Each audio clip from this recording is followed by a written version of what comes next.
The editing and publishing minor at Pacific University is an attempt to provide a meaningful way for students to gain both practical skills and knowledge related to the business of editing and publishing, but then also to provide a way for students who are not necessarily interested in careers in editing and publishing to gain knowledge that will be helpful to them in their own careers. Because skills of writing and editing and knowing how information is presented are helpful in any discipline in any career. I like to think of my students as digital solutions providers rather than trying to box them into a certain field or methodology that they use, like web design, which I think is probably the easiest way to describe what my students do, is because typically a lot of their work is web-based. But to broaden it out to digital solutions provider means they can sit down with anybody that has content or that has information that they're trying to share and find the right solution to share that information based on who the audience is, how it's to be delivered and experienced. So they really think all the way from the beginning of what are the goals that this client or this organization has, and how do I communicate them the best using cutting edge tools. So the publishing minor in its formal form, the way it is right now, is new here at Pacific, but we've been working on this concept for quite a while. And it combines a theoretical sort of study of how literature works and how you create and how you produce a piece of literary art that someone would read. We're putting it together with a practical application aspect, which is how can the students take something that they study here theoretically and in practice and carry it outward into a job situation beyond here. So we've created a minor that I think allows students to explore ideas yet and to understand how communication works, but at the same time carry marketable skills.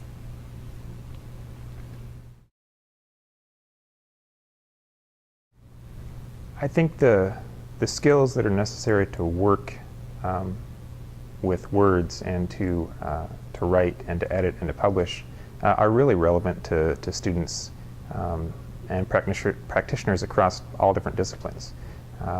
It's not useful just for someone who is going to have a career in writing or a career in editing or a career in publishing to be able to use these technologies or to have these skills or these techniques. It's helpful, for example, for someone who might go into a medical field to be able to know how to write, how to share knowledge, how to publish their information. I think regardless of what discipline you're in, the ability to articulate what you know, to share it in a meaningful way, and to get feedback on your work and to then improve that work, that's all part of writing and editing and publishing. And so regardless of what discipline you're in, students will be able to benefit from those types of skills and those types of processes. So I think by bringing together the editing and publishing functions within the Media Commons and having students doing that type of work alongside graphic arts or students that are working on projects for any other discipline, I think there's going to be some really interesting opportunities there for students to learn from each other and to pick up some skills that will be useful. The challenges are inherent with technology, which is that we can sort of teach them what's happening at the moment, which is the biggest challenge, I think, and prepare them for the idea and the concept that that's probably all going to change within a few years. So we go into a lot of classes saying this is how it works, this is the standards, this is the best practices that we can teach you. You're going to have to take what you learn here and adapt it next year, next month, right down the line. The theory remains the same: how we communicate, how we format messages, how we use media in interesting ways, but the tools change, and so keeping up with the movement of tools, the changing of standards, particularly online, is probably the biggest challenge that we find. So one way to think about what's happening in terms of the process of writing and how it's influenced by a really rapid change in technology and information delivery is a writer not only thinks about the traditional mode of writing, say you're writing a short story or you're writing a poem or you're producing an essay, though that actual first production process has not radically changed. There are certain things we believe and understand about how a short story works, for instance. However, because of the influence of technology, the writer will often already be thinking about how that piece would be pitched to someone who you want to read that piece, because you now have the technology to reach your audience yourself. You may be writing a piece that actually is reflective of the Facebook experience, and so you have a series of very short paragraphs in a longer piece, and suddenly you're thinking about how that can be spliced or cut or be used. You might be thinking about how that piece that you're writing would be combined with moving images, which is becoming increasingly popular with students and what they're writing and what they're thinking about, what writers are thinking about. So you have to become more agile in your thinking, and you have to know exactly how you're going to pull in those different kinds of technologies or the possibility. You might not even know the technology yet, but you're hoping you can find it. So some of that is going on in the process. But we still have a huge respect for the actual traditional concept of writing as being where things start. The germ of thinking is often still in the writing. I think that maybe traditionally there's been an image of writing and editing those tasks as being fairly solitary, but I think the tasks of editing and producing something like a scholarly journal or a literary magazine or another piece of literature is something that is ultimately really collaborative. And a lot of times it's collaborative kind of across geographic space and across time, but to be able to bring together students and have them work in a space together and work on tasks together, I think will ultimately be a lot more productive and will be meaningful for the students to be able to learn from each other and it will ultimately improve the quality of what they're working on. I mean, the idea that all of my students bring a certain set of skills, but the continuum of skills that are required for success in my field are so varied that it's very rare that a student has the one skill. So collaboration is essentially ingrained in what we do. We always put students into teams that involve a variety of skill sets, right? So early on in the program, we sort of assess which students are more on the creative side, which students are more technical, which students are logistical or good planners or just plain good communicators or organizers. And we try to put students in these kind of pods where they can work together. So the idea that we know students have to work together, we know that they have to be multifunctional, again, just requires a certain amount of resources and space that allows those students to work and to really succeed, to share information easily, quickly, and to work collaboratively on projects, you know, around a machine or a number of machines where they're constantly sending information back and forth is really key to how they learn. You know, giving them hands-on tasks that have deadlines and have milestones and have sort of very highly specified outputs, you know, things that they'll create, deliverables, is really key. And the only way the students can do that is to find different ways of working together in spaces to do that in. You need a physical space when you are actually problem solving the production of a larger project, because you will have to sit down at the table together. Because technology, while it's really wonderful, I think it's just still trying to replicate the face-to-face experience. So we try to create more and more refined ways of communicating that really replicates what we know to be most comfortable, which is sitting in a room with 3 or 4 people and talking back and forth and sussing out people's ideas and so forth. Because of the lag time in technology, because some people are incredibly uncomfortable with it yet, it doesn't really, it has its own slowness to it, that face-to-face conversation far outruns. Now, we have a hybrid experience with a lot of our work here, and that's why I'm excited about this space, because our students may sit around a room, or professors and students working on something, but we're constantly checking into technology that helps us either get better answers, because we need them flash fire, or we decide we follow a path of reasoning, and then we open up and we check our technology and we say, oh, we can't go that way, we need to alter. So it's a kind of human techno moment that we share when we're together. One of the things that I've been trying to do with my course that's included in the minor over the past couple of years is to slowly move away from less or from more lecture content to more kind of hands-on activities, and to try and let the students, to a certain extent, teach themselves and teach each other about some of the things that we're examining, like how journal websites are designed, or how journal articles move through the peer review process, how that's facilitated by technology, or again, what an article looks like and how to create an article. And those types of things I think are best learned hands-on in a type of lab environment. So I'm going to be really looking at ways in which we can kind of change the experience from one where it's more very didactic to one that's more experiential. and I think the lab will really help do that.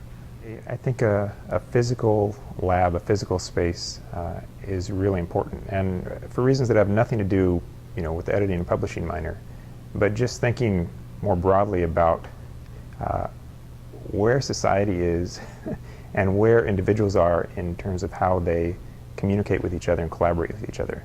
I think so much goes on now that is really asynchronous, that takes place either somewhat anonymously or at a technological remove from people that are sitting in their own offices or their own rooms and just communicating over the internet, that we're losing a lot of the benefit that you get from in-person collaboration.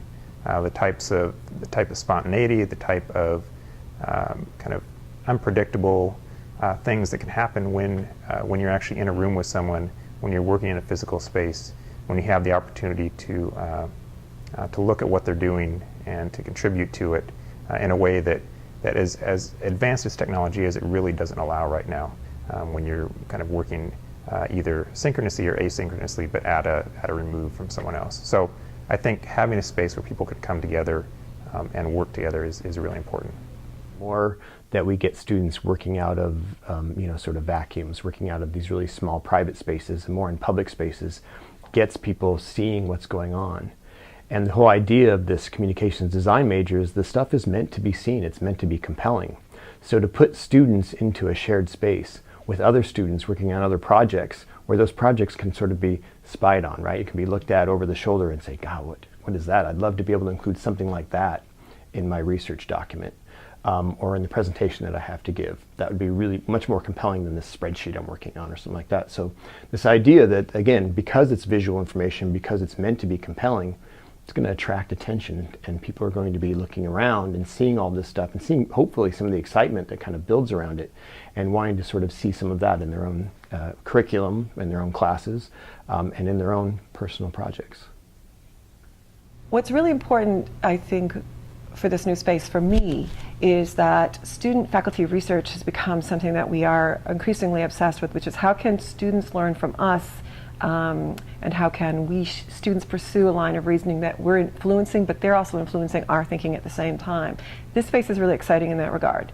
So, for instance, a student and faculty member are working on a piece of research and they want to figure out how to articulate that to a larger audience or even the university community. Being able to sit down into a space like this one and be able to figure out how to do that and have some guidance and know what's part of all that, that's pretty exciting. And I think it will be very exciting for professors because it is a little more outcome oriented, which I think is going to be a draw. It's very difficult to say to faculty members, yeah, take an hour out of your time and come to a workshop.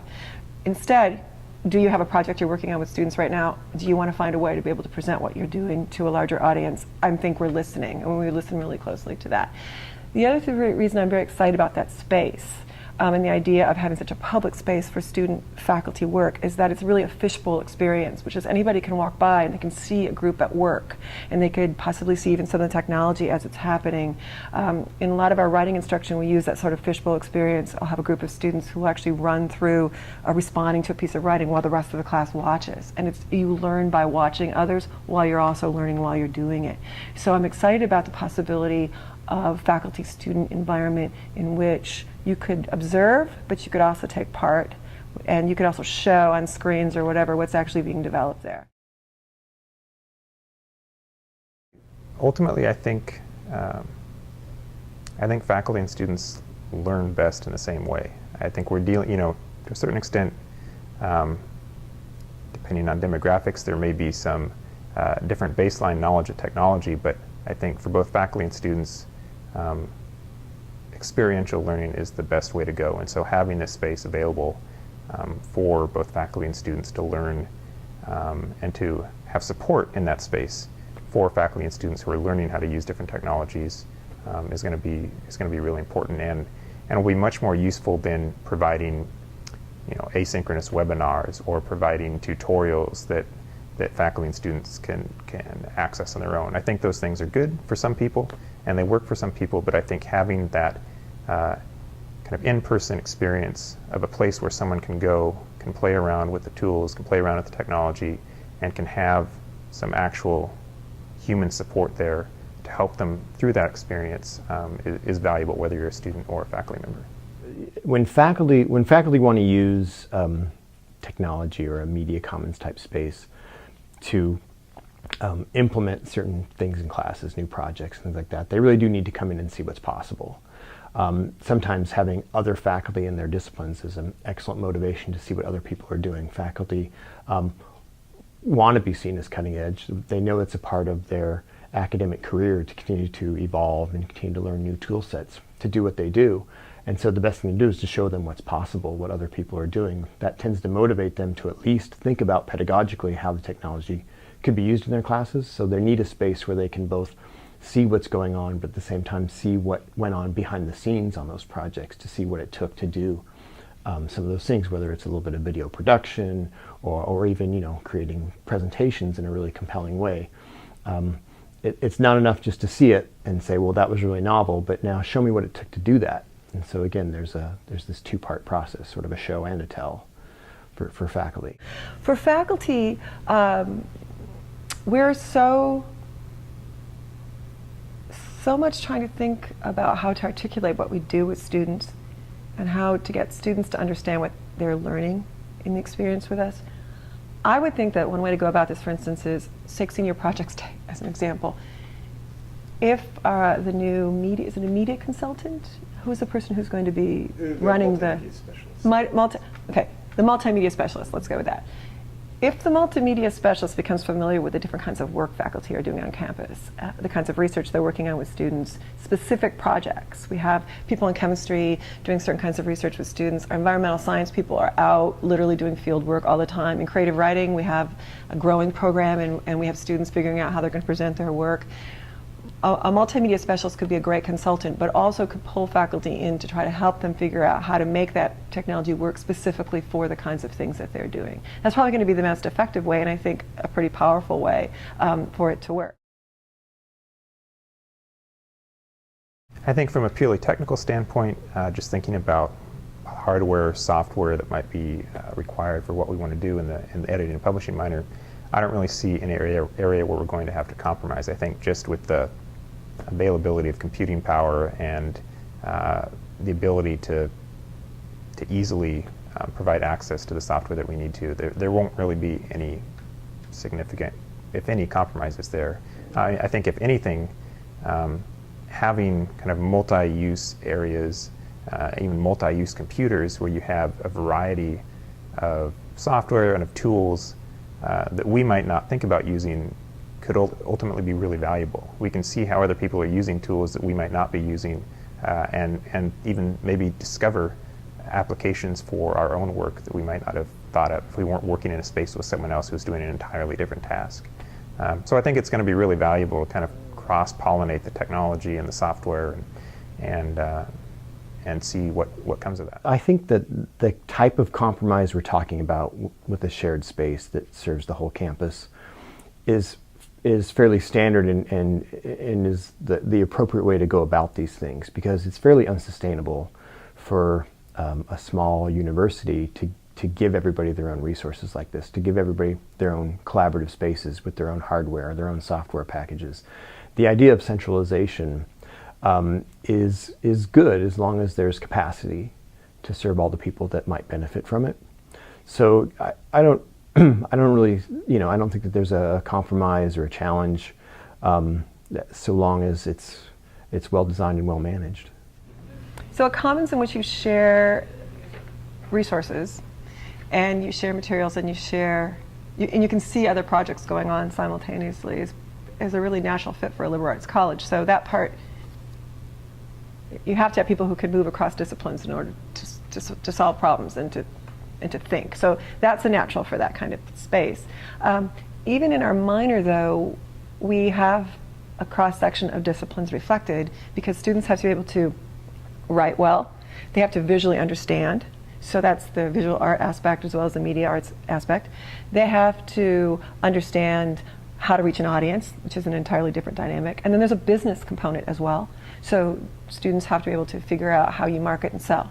So in many ways, the broader the dialogue going on around us and how, for instance, someone working on a project in biology who might actually be using the commons how that goes would actually be pretty instrumental to those of us who work in arts. I don't see us as mutually exclusive from each other.